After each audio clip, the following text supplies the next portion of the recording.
Earth is still running a fever.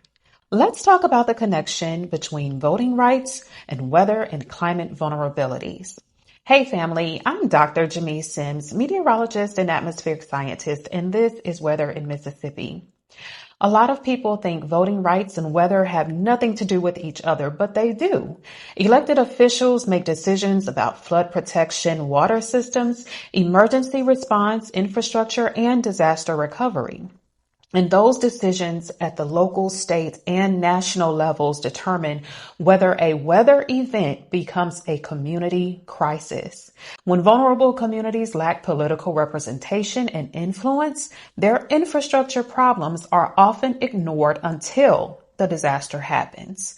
And that's why the Voting Rights Act of 1965 matters so much. It helps dismantle barriers that suppress Black voters across the South and increased Black political representation in communities long excluded from decision making. But recently, the Supreme Court weakened another major part of the Voting Rights Act in the Louisiana redistricting case.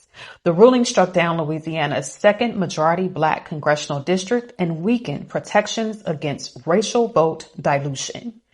Now, why does that matter for weather and climate? Because representation influences policy. When communities facing flooding, extreme heat, stronger storms, and environmental injustice lose political power, their climate vulnerabilities grow.